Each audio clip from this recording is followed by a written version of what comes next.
Hello everyone, and welcome to another Art of War stream on YouTube. It is I, John Lennon, and Eyebrows Nanavati himself.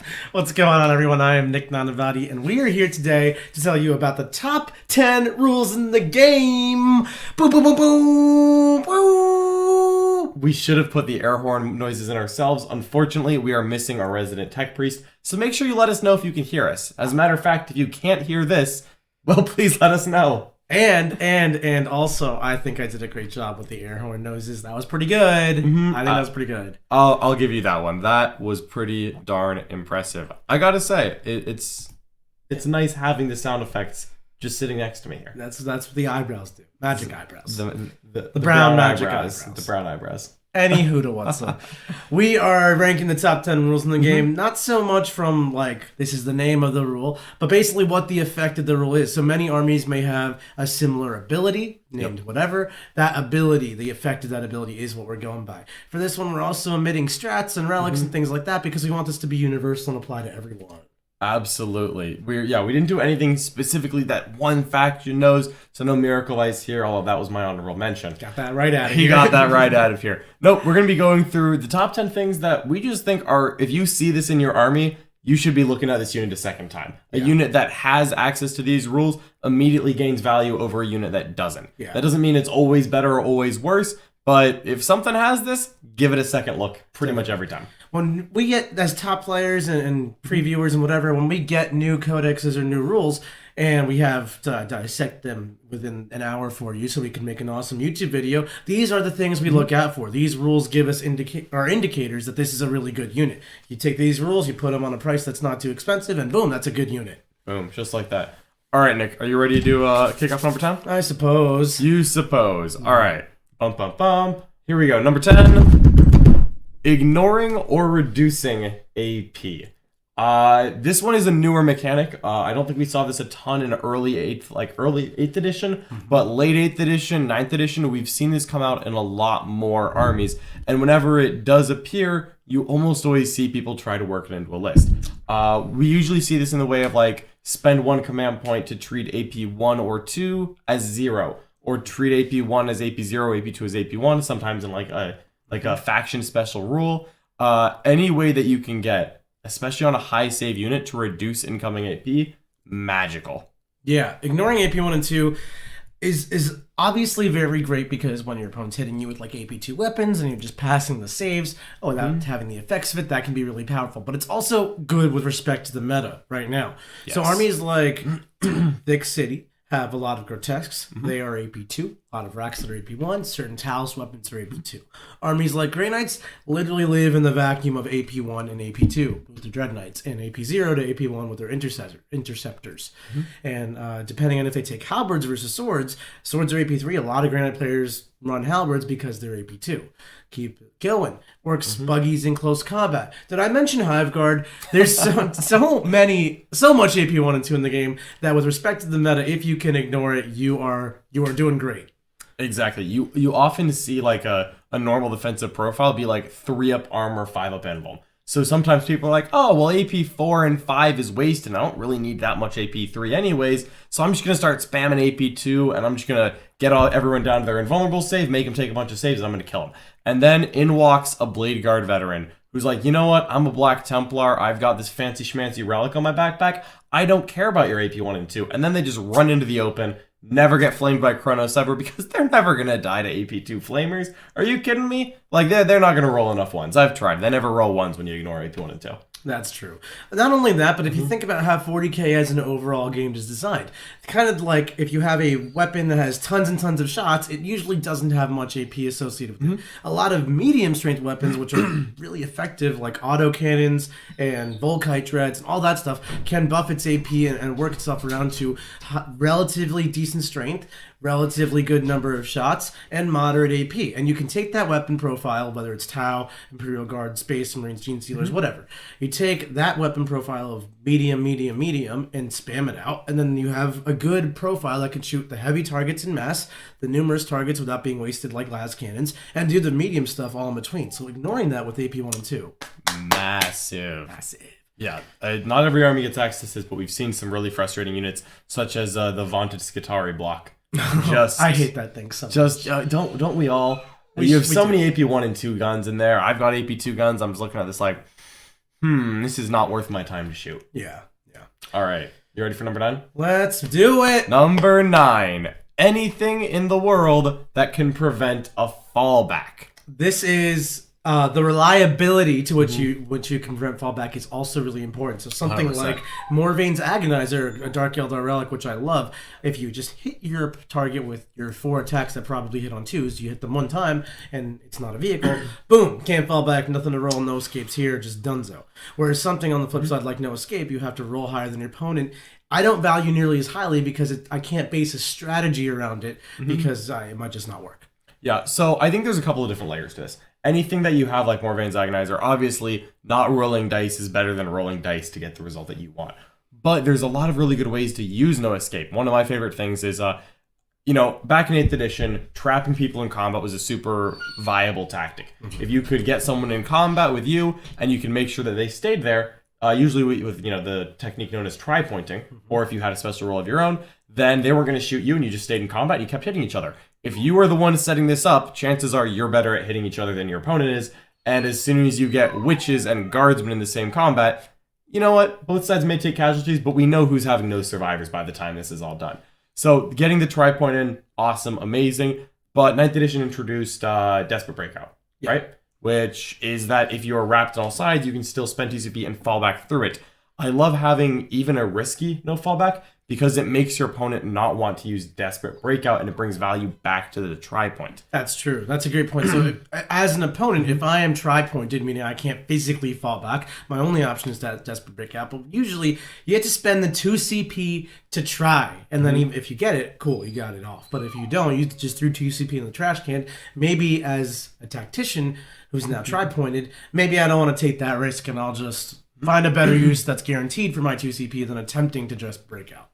Yeah, we've got a lot of predictions in the chat right now on what some of these top 10s are going to be. My favorite so far is that King Half thinks that the number 1 rule in the game is a 5-up save rolled by Richard. That is certainly the number 1 rule in the game. Yeah. No, have you seen? I mean, it's not really a rule so much as a constant.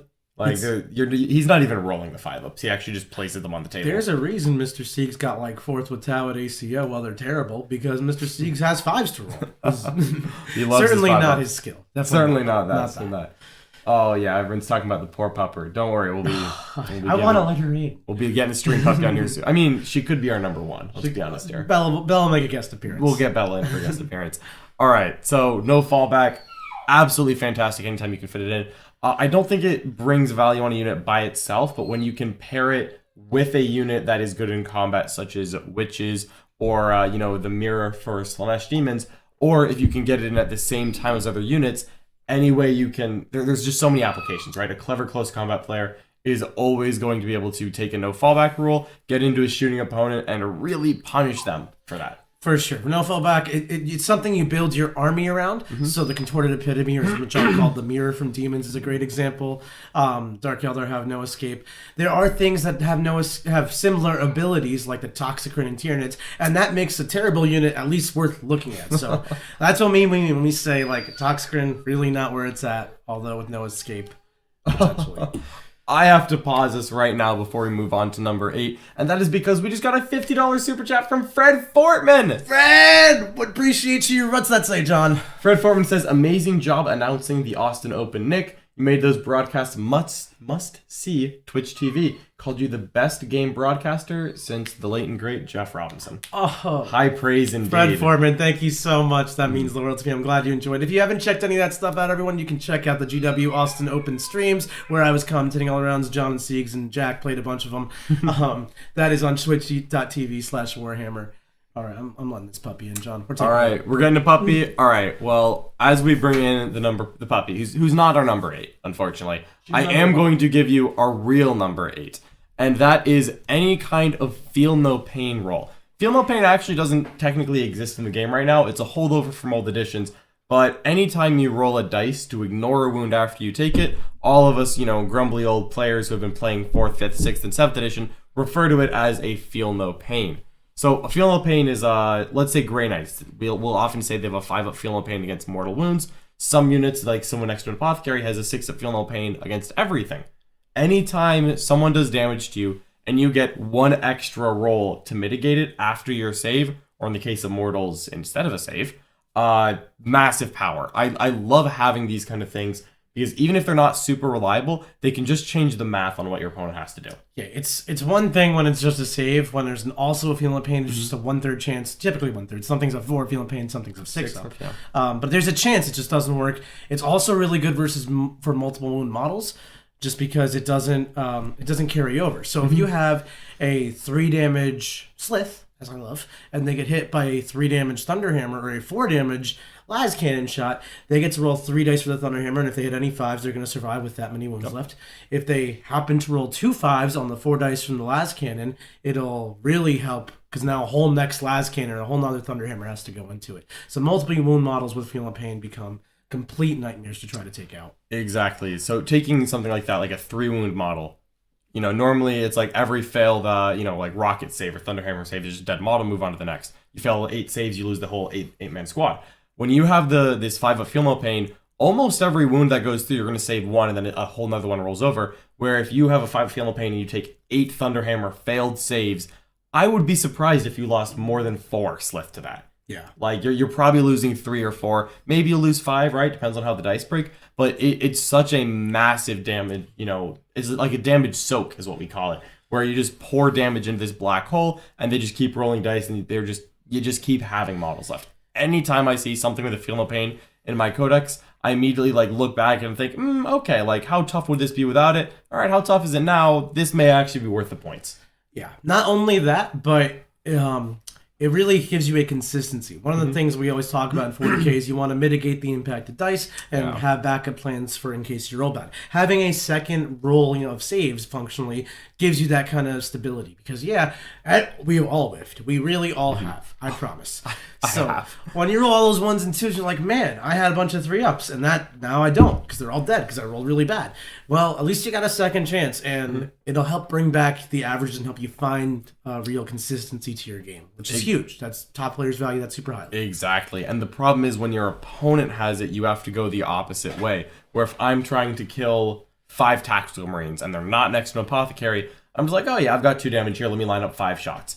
And then if they've got a 6-up Feel No Pain, maybe they're Iron Hands, whatever they have to get this rule, all of a sudden I'm like, maybe I need to do 7 or 8 2-damage wounds to try to punch through it. If they have a 5-up somehow, it's like, oh god, I need to just do 10 or 12. I just need to really hammer them.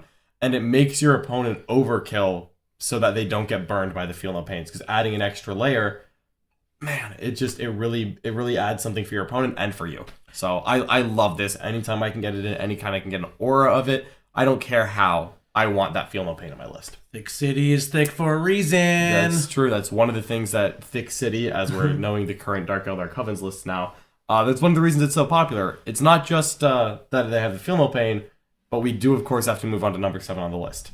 You ready for it? What's that? Number 7, damage reduction. Boy. So, I feel like this wasn't that present in 8th edition. And then, Aberrant's got it, and I'm like, oh, this is the coolest thing in the world. And everyone's like, you reduce my damage? What does that even mean? And now everyone has it. And it is strong wherever you put it. It was Wave Serpents, Sean. They were the OGs in damage reduction. But yeah, I was actually just joking at one of the people at GW Austin that everyone just has -1 damage. Handed out like candy. Dreadnoughts, every type of Dreadnought, the entire Death Guard faction, Deathwing Knights. There's so many more that I'm not even thinking Ramshackle. The entire Orc faction. Now the entire Drakari faction. Oh, just keep it going. So yeah, damage reduction is really good. Not only because, obviously, but because specifically a lot of those medium strength good against everything weapons I was talking about when we were discussing ignoring AP 1 and 2, generally speaking, they are in the 2 damage category, sometimes damage 3, and having -1 damage is 50% less effective or 33% less effective. Really, really good. What also changes massively here is sometimes you'll have a different breakpoint. So something that we've seen often in a unit of buggies where you're trying to pour las cannon shots in there, or autocannon stuff, whatever it may be. If there's multi-model units and you try to put multi-damage weapons in, like Grotesques, I think is a perfect example. If you hit a grotesque with like 2 rockets, that's 6 damage. You think, oh yeah, this thing's totally dead. And then all of a sudden, -1 damage means it's 4 damage on a 4-1 grotesque. It makes one of its feel no pains, which we just referenced, and now all of a sudden it's still there, and you have to put another 3 damage rocket in, which will go down to 2 damage. And now it's taking 9 damage to kill this 4-wound model because you stack these defensive abilities. Anytime you want to try to put high anti-tank damage weapons into like a Dreadnought, you always know there's that chance that it just leaves with 1 or 2 wounds left. Don't forget, like when you stack, like what John was saying, Feel No Pain with minus damage, then it's like this could easily take 4 rocket shots to kill a grotesque if just one goes up. I don't even want to think about that. Things like the Custodes Telemon, super strong with this because they have a combination of the ignores AP 1 and 2, ignores damage. I would have tossed out ignore rerolls on this list 100%, but it's just such a rare rule that not many things have it. Yeah. But yeah, anything you can do to ignore damage, add a Feel No Pain, reduce AP, those are the Kree durability components that really up your game. Yeah, those are literally just money. They're money in the bank. I honestly like, I want more of it in my armies. Where I like look at things and I'm like, what units here have -1 damage? This is what I want to take. Because whenever people are spamming like 2 or 3 damage weapons, again, we talked about these mid-tier weapons that people use to kill light infantry, middle stuff, or big stuff, that really falls short against anything that has -1 damage. That's why Redemptor Dreadnoughts were so popular for a while, kind of in that Marine resurgence we had earlier this year.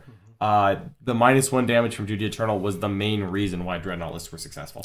And actually, -1 damage will do a couple different things to the meta as well. Some of these rules are literally meta defining, which will help them show their importance here. Exactly. When the meta is full of -1 damage stuff, like a few months back when we were in the Super Marine Dreadnought meta, and kind of what we're entering right now with the grotesques and other things, you will either see a large number of super high damage weapons like multi-melter retributors to come counter it, or you'll see a big influx of decent spammy damage 1 stuff like Devourer Gaunts.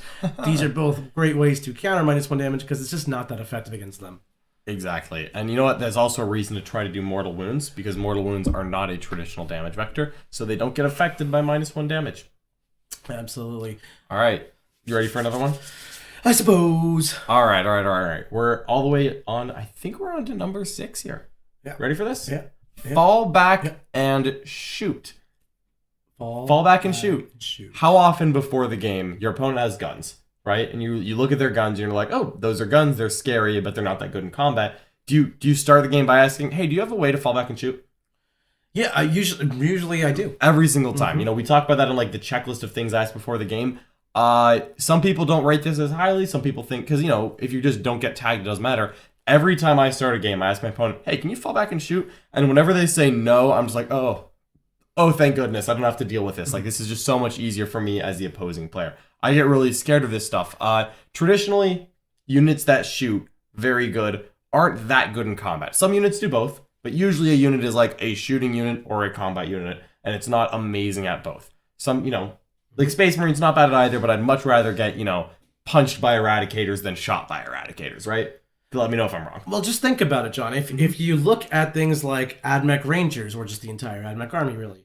If you look at Yukari with the 1 command point, fall back and shoot. If you look at Grey Knights, because they have so many different ways to do it. These are great armies that have really good firepower and don't stop shooting you. Kronos and Yukari, the entire AdMech army, and Grey Knights, they never stop. If they could stop by just poke on touching you, they would be a lot worse than they currently are. So yeah, fall back and shoot makes or breaks these powerful shooting armies. Armies like Tyranids, they don't have fall back and shoot really. And you struggled with that, didn't you? Absolutely. That's one of the big problems with Hive Guard, is that they can get tagged, and if they do, they're not doing anything. So as a Tyranid player, you have to really be proactive to stop your opponent from getting into combo with your shooting units. We thought about fallback and charge as well, but I actually think fallback and shoot is more powerful because, frankly, the units that want to fall back and charge usually are okay being in combat anyway.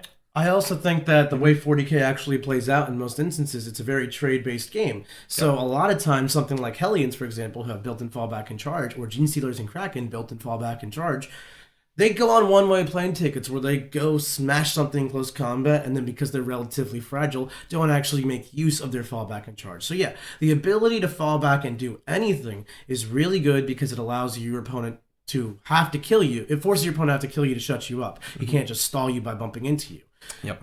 However, a lot of units that are falling back and charging are already just dead, whereas units that are falling back and shooting blunt the entire tactic of running across the table and touching you.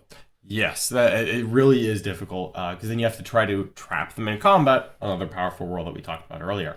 All right, are you ready to move on to number 5? Number 5, the top 5 rules in the game. Oh my goodness, I love the air horns. Thanks. You ready for this? Yeah. All right, we actually just were talking about this, but maybe firing without line of sight, Hive Guard perhaps. Hive Guard. Hive Guard. They've been mentioned quite a few times. You know what? There's a reason they're so powerful. Did you get her really quick? Yep. We have a Pupperino sneaking under the cords. Oh, she's gonna cause some havoc if she goes forward. Sorry, everyone. But yeah, firing without line of sight. Isn't that a really cool ability that is not game defining or game breaking or edition ending, and certainly has never been spammed before?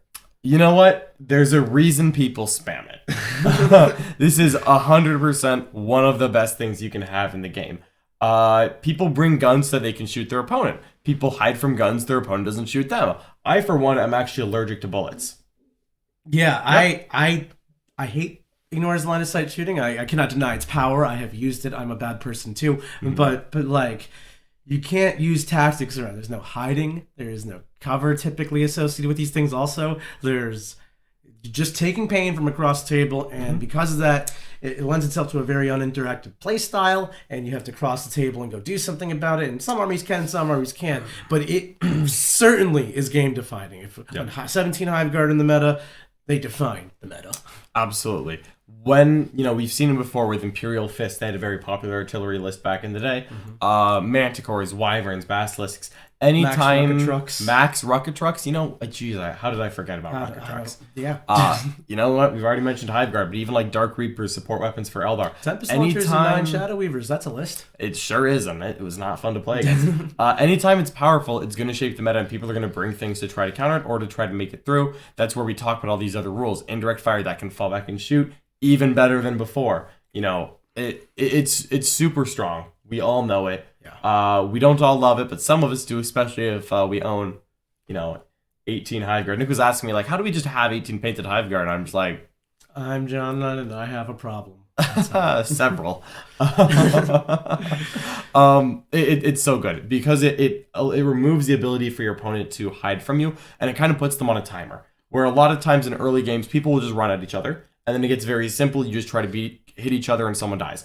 Or maybe try to hide from your opponent. You try to play for all 5 turns. You try to play the mission, and you try to make your opponent come do something. If a list has indirect, that means that army can just sit there and be like, you know what? I'm not going anywhere. I'm going to sit here and shoot you no matter what. What are you going to do about it? And then it also lets you go further and preemptively answer that question. I'm just going to shoot you with my indirect fire, which puts, as John said, puts you on a timer, makes you come to them to go do something. You can't just get shot all game from behind a wall. So you're coming into their lion's den, which they get to create. They add all these gene stealers or close combat elements that kill you for coming near them. Yeah. And all of a sudden, you sit far away, you're getting shot and dying. You come close, you're getting charged and you're dying. What? How do you beat this? I don't know. Games Workshop, please nerf it.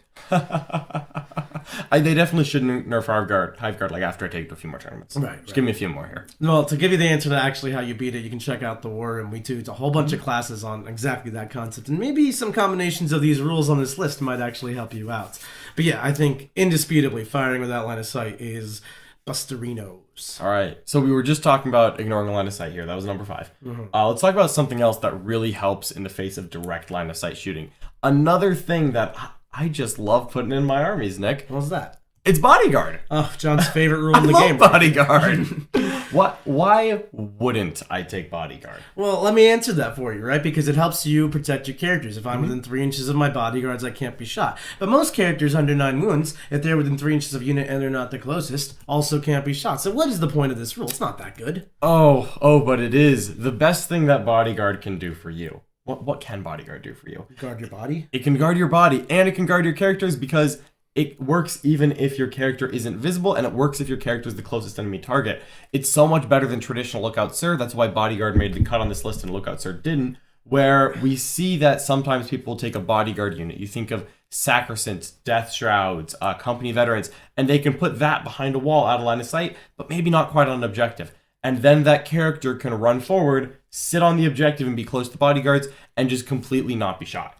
This is another great answer to your opponent maybe pointing guns at your walls and saying, what are you going to do about it? If they don't have indirect fire, you can use a bodyguard to hold all your objectives, score all your points without getting shot at. Again, I already mentioned it. I'm allergic to bullets. So is my Celestine and my Morven Vol. Why would I let them get shot? It's not only really great for holding objectives in the open, which, let me tell you play enough 40k, objectives are going to find themselves in the open, and you're going to need to hold them. It's great for that, but it's also great for small, subtle things like screening or soaking overwatches. You could have a character, if you're not concerned with your opponent charging you, like some armies don't really charge that well, have a character just be an anti-deep strike screen on the front line. You can't shoot it, who cares? Have it soak a charge. You're afraid of Overwatch in the Tau army? Charge in with Bodyguard. No Overwatch here. Yep. Isn't it cool? It actually is, because they just can't be shot at. Yeah. And just go right in. We've even seen it on the core to the Archon. You've used it with your Archon. I think the dirtiest thing that ever happened to me was when you put an Archon in combat with a Dreadnought, and you had Slith and Urgle next to the Archon not in combat. And that Dreadnought with all the Volkites and the Flamers and whatever not couldn't fire a shot. Make them fall back. Oh, if they had fall back and shoot, though. Good thing they didn't. If they had fall back and shoot, it'd be a whole different story. It's another reason that made the list. But then maybe if I had no escape, I could have trapped it. That's true. Wow. That's true. Whoa. Layers. Who would have thought? What is number 3? This is the top 3 rules in Warhammer 40k. Yeah. Get your notepad out. See if you can guess it. If you can't guess it, it's okay, but this is pretty cool. All right, so before we actually do that, I gotta call out Matt O, who just dropped a $10 super chat on us. Thank you so much, Matt O. And because he's asking about bodyguards, I figure we should do that before we move on to that final, before the drum line, top 3. Matt O asks, any ideas on how would you guys fix bodyguard? Matt O, I actually think it's pretty simple. I think that bodyguard means that you should, if you're within 3 of a bodyguard, you always benefit from Lookout Sir, and it cannot be ignored. I think because, some weapons ignore Lookout Sir, sniper weapons, they're cool. I think that this tones down bodyguard a lot and makes it less powerful. But I think that a character like Celestine floating in front of my army, tagging an objective and just being like, you can't see me. John Celestine, John Cena, you can't see her. She's just sitting on an objective. I don't think that's the way it should be. Maybe you can shoot them if they're the closest. Maybe you can pass wounds from the character to the bodyguard. We've seen this mechanic float around in a lot of different ways. I want to answer. All right. Thanks. That was my answer. In previous editions, you get to, you would actually take damage on your bodyguard units as your character would take damage. Kind of like your dude was jumping in front of the bullet for the character. I actually think that's very cool because that is exactly how a bodyguard would actually guard your body from an incoming bullet. Yeah, so shoot the character and then roll a die. Maybe it used to be a 2-up, maybe instead of 4-up or whatever balancing level you want to put it on. And then that transfers a wound from the character to the unit you're now using as the bodyguard. That seems pretty good to me. So that way it's not just a black hole where damage can't happen, but something actually does occur. All right. You ready? You ready for number 3, Nick? Numero trace. Can I push the button? Yeah. You ready? All right. This is pretty good. You know why it's pretty good, John? It's because it's White Scars. It's because it's White Scars. Because it's Drukhari, because it's Tyranids, because it's Eldar, because it's most armies in the game at this point. And although don't let not Black Templars. Not Black Templars. No, I say it at least once every 15 minutes on the GW streams when I'm commentating. But 40k is won and lost in the movement phase, and charging and piling and consolidating and all that are different opportunities for you to move. And advancing in charge just gives you way more potential because not only are you faster at charging, but it's also a great mechanic for creating uncertainty in the game. So he's got to plan for the worst or get screwed. Yep. That, honestly, advancing in charge, it just so drastically changes the threat range. You talk about how, let's say there's Space Wolf Vanguard veterans. They don't advance in charge, right? The Wolf Guard vets. You're like, oh, they move 12, so if I'm 24 inches away, they won't charge me. And your opponent's like, yeah, okay. White Scar Vanguard veterans. It's like the same stat. It's like the same points. It's just a Space Marine with a Lightning Claw and a Storm Shield every single time in a jump pack, right? Advance in charge means, okay, how far can they go? And your opponent has to be like, they can charge you 30 inches away. And I got to tell you, that extra distance changes everything because you can roll. It's not like the charge roll where, no one wants to line up like a 10-inch charge to put the game on the line like early on because that's risky. But when it's in the advance roll, you get to roll it before you decide what you're doing. How often have you seen me with 4 Vanguard veterans behind a wall, 4 squads, and I just start cranking out advance rolls, and then it's like, I roll a 2, yeah, they're going to stay still. I roll a 3, yeah, they'll stay still. This one, I roll a 6, I'm like, oh, yeah, that one's going to go charge you. Yeah, it's awesome. And also, as a Drukhari player, my whole army has advance in charge. I'll set myself up nice behind walls, and If I want to come out and charge you, I rolled really well, I'll go do it. And if I roll okay, maybe I'll just go over here behind this other one, reposition, wait for turn 3. There's a lot of different ways you can use it because it not only gives you the ability to charge faster, it pretty much means there's never a decision point. How many times have you been, if I roll a 2 on my advanced roll, I'll make the objective, but then I can't try to charge. If I go for a 7-inch charge, I might fail, but I won't be on the objective if I do. What do I do? Well, take the decision point out of that, roll that advanced roll, CP reroll it if you feel like it, get on that objective in case you fail your charge, and make a 4-inch charge because you advanced there. Yep. It's pretty cool. It's beautiful even. You know, I always joke like that. I like to only play armies that advance in charge whenever I can. It's just one of those rules that I look for, and it's what units have it. Do I have a stratagem that can get it? Do I have a sub-faction? Like, I'll tell you right now, I'm not an Eldar player. If I were, I would look through that book and say, okay, what stratagems let me advance in charge? What units can do it?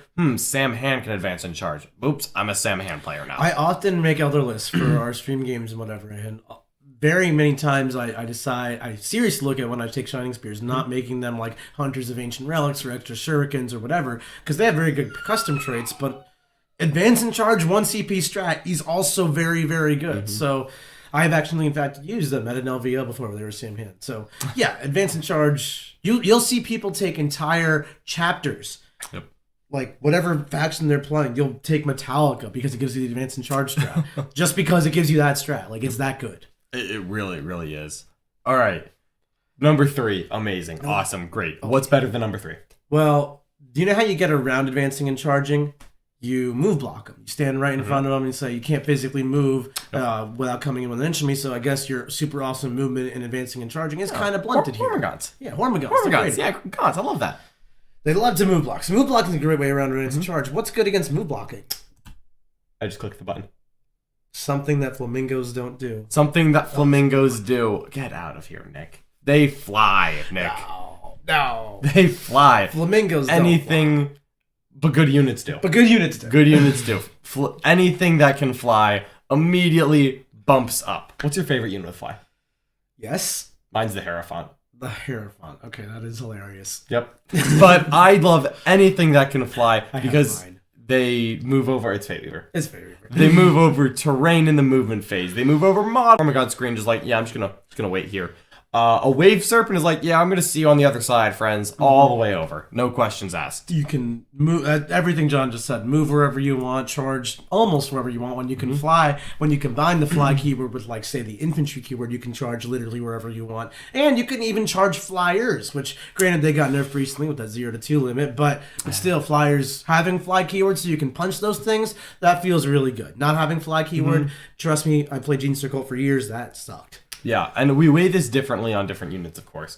Like, moving through terrain and ruins and stuff like that is more valuable on a non-infantry than it is on an infantry. But you compare a bike to a bike with fly, not even close. Yeah. Like, get charged by an Outrider, get charged by a Shining Spear. I don't care how fast they each move. We know that the Shining Spear is going to get there easier. Right. Every single time. And then vehicles with fly. You ever see a Dark Eldar player get parking lotted? You really haven't. You've never seen Raiders be like, oh no, I have too many Raiders behind this ruin. Whatever will I do? No. You can see, though, like, someone puts 6 Dreadnoughts behind a ruin and you're like, man, I am move blocking myself, sadness. Or Rhinos.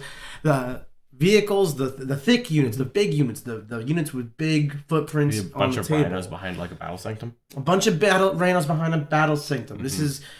Getting yourself congested is a really big problem in 40k, especially for things like the Orc Buggy list, because the Orc Buggy list is like 20 of these vehicle things that don't fly. Whereas, you know, who's ever had a problem moving 20 Venoms? No one. None at all. None at all. So, yeah, fly keyword, I don't even have words for it past what we just said. It's so good. It's amazing. It also lets you get out of combat without getting moved. You can't get tri-pointed or anything like that. You're still vulnerable to no escape and the contorted epitome and things like that, which is why that made the list. Yep. But because a lot of times it's more common in 8th, but still in 9th, people will opt for more useful flying screens because flying screens, as like things like Swooping Hawks, might cost more than, say, 5 Rangers or 5 Dire Rangers. But with the fly keyword on the front line, your opponent can't use them against you. You can't trap them in combat by conventional means. They'll just leave. Absolutely. Fly, like it's on combat units, it's on shooting units, it's on screens, it's on your troops. It's amazing. It's on everything. How many times as a Space Marine player do you just buy a character a jump pack because he can fly now? Yeah, like I do it in a librarian. I'm not doing it so I can charge. I just want to move where I want to move. Yeah, I'll do it on a sorcerer. 100%. It's like I could like block a 6-inch moving like librarian in my walls because there's a rhino in the way. I'll just take a jump back and he's just gonna go where he needs to go. A lot of times when I was playing Death Guard, people would be like, Nick, your wings are like 35, 40 points. Why are you springing for wings on DM Prince? He already moves 8. You're just making him move 10. And I'm like, well, he also moves over things. So really, 10 inches linearly is 10 inches versus 8 inches around a rock is like 20 inches. Yeah. So I actually get to go where I want to go is the reason. That's important. All right. That was only number 2, though. There's one more.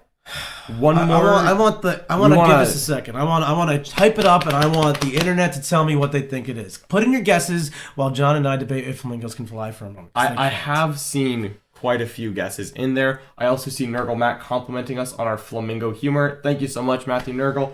Matt, thank you for the well wishes. Hopefully you also have a happy Thanksgiving week, you and everyone else who's watching and celebrating the holidays. Absolutely. Thanks so much for hanging out with us the day before Thanksgiving when we should all be seeing our families and doing things like that because we are dedicated 40K people we are. With a puppy. With a puppy. You gotta take care of the puppy. You gotta take care of the puppy. All right. Oh, we got several people guesses, calling it in. We've got they're all saying, maybe wrong. Moving again. We have Matto saying locking people in combat. Matto. Oh, and a super chat. Yo, Deep Peasy with a $20 super chat. AdMech have a lot of these rules you're highlighting. Do you see Lucius and Mars and the veteran cohort non-Metallicalist making a comeback in this current meta with the recent nerfs? Awesome content, by the way. Thank you so much, Deep Peasy, for the kind words. I don't want to call it a comeback for AdMech, but I do think that they are still very competitive. We still saw them make the top 8 at the GW Austin Open, a very large 200-plus person, very competitive event with a stacked field. I can't rule out AdMech ever. They have great rules. Even if the points increase, one of the things that made AdMech so dominant in the hands of a skilled player, like our very own Richard Siegler, was the fact that he had access to so many of these good rules and he knew how to use them. Absolutely. A lot of times, the way I preach building lists is you want to take a toolbox of an army. Get as many different little doohickeys you can put in there, different abilities, different rules, whatever, and then learn to play it so that no matter what scenario, what army, what mission, what place you find yourself in 40K, because there's a lot of places to find yourself in 40K. As long as you know your army and you know the tools you brought and you trust the list has all the tools it needs, then it's on you to just figure out which one it is. And if you can do that with skill, look at that. You never lost a game again. You won all 3 Austin Opens, or US Opens. All 3 Austin Opens. I'm reading these chats, and I'm not going to lie, John. I feel like we should give some honorable mention. Honestly, the thing that I think we should have given the honorable mention to was the move twice. That was the one that I was like, I'm looking at that, I'm like, maybe that should have made Move twice. So I also wanted this to be able to apply to most armies. Move twice is a tremendously good rule. It's amazing. Again, 40K is one lost in the movement phase. I've already said that. I'll say it again. Just taking more than your opponent. Moving more. Armies that can do that are like Tyranids with the Hive Commander, Eldar with Quicken, Chaos Sadness with Warp Time. Twilight Pathways? White Scars can do it for 2 CP, though they can't do much after. But even like Fire and Fade or things like that, anyway, or move. Any way to get movement out of sequence, get out of any extra movement, that has to get the honorable mention, 100%. We see people calling out Fight Last as well. Another very powerful one. I think Fight Last is it's like a bell curve, right? So like when you're getting better at the game and when you're pretty good at the game and all that, Fight Last is amazing because it just solves the interrupt problem and it's so good. People are charging you. When you get past that and you get onto the super high levels of the game, there are ways, which we teach in the Worm, to get around Fight Last through clever placement of models, impact the ability for you to just charge that unit and be okay anyway. Not to say it's not useful. When I do have Fight Last, my life is easier, and 100%. When I'm playing against it, I do have to work harder. But I don't think it's a rule that you need to be competitive at all. 100%. All right. Well, we've built up the suspense. A couple people in chat have actually guessed it right. So you ready for number 1? All right. I'm about to the drum line. All right. The best rule in the game is Freeblade Imperial Knights.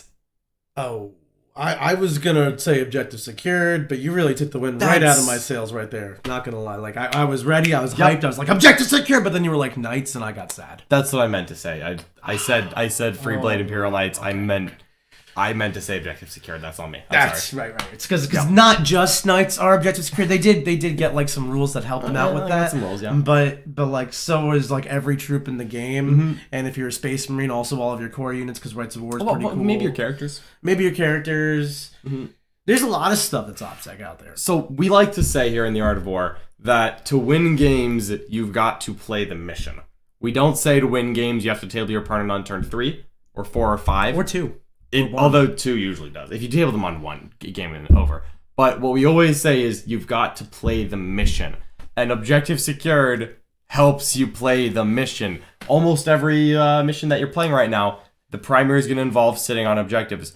A lot of secondaries are going to involve sitting on objectives. Objective secured secures your objectives.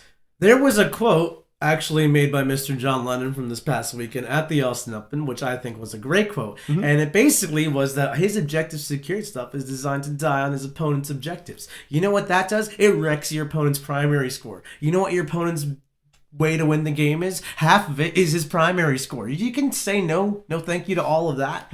That's really good.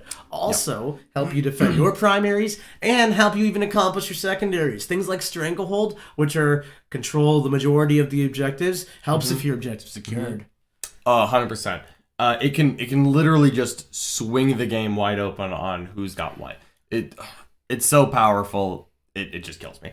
Like, anytime you can just go on objective and be like, yeah, this thing that's yours, it's mine now. Like, have you ever seen one Termagant surrounded by Hellions, and the Termagant's just like, I don't care, this is mine. I did that this weekend. I had one Termagant live, and I'm like, yeah, I think that guy's gonna just pass his morale check, and he's just gonna give me 15 points right here. I have never spent the 2 CP auto pass morale on anything that's not objective secured, I'm pretty sure. Just that's where you spend. Oh, one guy lived on an objective because this is an 8-point victory point swing. I'm auto passing that morale check. I'm just ruining your plans. I'm making a point swing, and that sucks for you. Oh, yeah. On top of that, objective secured also, you can use it as a strategy. If you have objective secured and your opponent has very minimal or doesn't really bring any, all you have to do is just hold your objective secured, and then your opponent now must table you to do anything. There was a great game Jack and I just played on YouTube. I was running a preliminary variation of Thick City, which was like 1/3 the thickness, and Jack was running Grey Knights, and he recognized my, Nick's really durable with all these Talos and Grotesques and whatever. What if I shoot your 15 racks? And I was like, that would really suck. So we shot my 15 racks, and then I was like, well, between your Dread Knights being objective secured, because Grey Knight characters have no rules, they have all the rules. All the rules. And your Interceptors being objective secured, because again, Grey Knight characters have all of the rules. I was like, I have to table you to ever hold an objective. And he's like, yeah, you do. Guess what? All I have to do is play keep away and survive. Forget that Jack could probably shoot me and we could have a battle that way. He didn't even have to. He pretty much won right then and there when 15 racks died. Yeah, we talked about already what questions you ask your opponent before the game. I always ask, hey, what's objective secured? And the shorter their answer is, the happier I am. Just like you said, anytime objective secured meets, it gets back to the original model count. But objective secured, when one player has it and the other doesn't, it's so big. Like, I think what keeps objective secured in check is that everyone gets it. Yeah. Everyone, now with Imperial Knights, every army can get it on their units at some way, somehow. The second one army's out and the other one isn't, it's like command points. I would rather be out of command points than out of objective secure, and I think if my opponent had the other. And that's why armies like Eldar, Tau, previously Knights, they've always struggled because they don't have good objective secure. Eldar and Tau, their strengths are not in their troop choices. Guardsmen are a decent troop choice, but they're kind of expensive for the fact that they don't do anything, and they don't do anything and they die real easy, so they're only so good at that. But that's, how you do take your guardsmen. But they're OBSEC and they can be fast. And if you can move your OBSEC somewhere, it gets even more valuable. I have really thought about Eldar lately, and I've been thinking about taking a 20-man Guardian blob and just taking a very reliable guy to cast Quicken on it, and then maybe fading it, and I can move 20 OBSEC guys across the table, kind of like John moves Swarm Lord and Gene Stealers across the table. It's not the best because my army's overpriced compared to John's, but that's how you make these units viable. You just you take OBSEC and you move it around. Yeah, even in armies that suffer for choices, the default choice is always go take some objective secured. Yeah. Like, when we were writing Dark Eldar lists earlier this year, once we kind of had everything we wanted, we're like, yeah, what should we take? And it's like, I got room for another couple troops. Let's just take 9 in my triple patrol list, right? What's a couple more troops? At its core, the way you win 40k is by scoring more points than your opponent. And then to score more points than your opponent, you develop a strategy. And whether that is to ignore your opponent and play the mission, or it's to play a game completely independent of your opponents, or is it to table your opponent and then worry about the mission after they have no models left. That's going to influence your list design choices and what units you take. The older armies like Tau, Eldar, Guard, whatever, they don't have the raw power, the new units, the new shiny stuff to actually compete on the killing front. So they're forced into adapting the strategy of, I'm going to try to do this and that, ignore my opponent, try not to die and score the points that way. You know what does all of that? Objective secured. It allows that strategy to even exist. 100%. I literally don't leave home without it. Yeah. Like, I look at lists and I'm like, how do I get objective secured? How do I get more in? Is there a warlord trait? Rights of war? Done. What is it? An honorable death? What's the Grey Knight one called?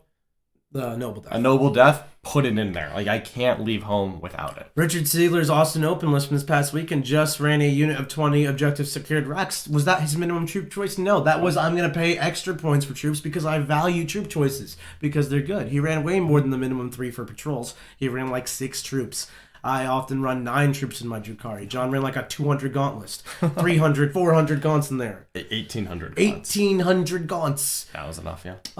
This isn't the only way to play 40k, right? Like Manny Chima barely brings troops and he just shoots people off the board with Hive Guard. Oracle Buggy list barely brought troops. There are lists that can win without bringing troops, but generally speaking, those are fleeting. They go in and out of favor as the meta weans and ways and as nerfs come in and out. Objective secured, always a constant. There. Yep, it's always there for you. Always there for you. Bring your troops. All right. I think that was all 10.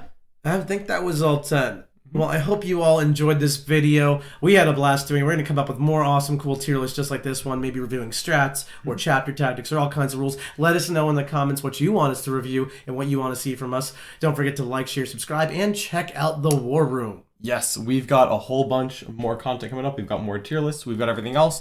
And we're going to send you off with a promo for that War Room. Woo-hoo. Check us out. We've got more streams there later today, including a coaching game between Mr. Nick and our Mark Perry. Take care, people. See you next time. Dive even deeper into competitive 40K and become a member of the world's most knowledgeable and positive community. The War Room is an exclusive group that brings together the world's best 40K players as coaches to help anyone from a newer player to an experienced tournament veteran learn, grow, and reach their goals within our shared hobby.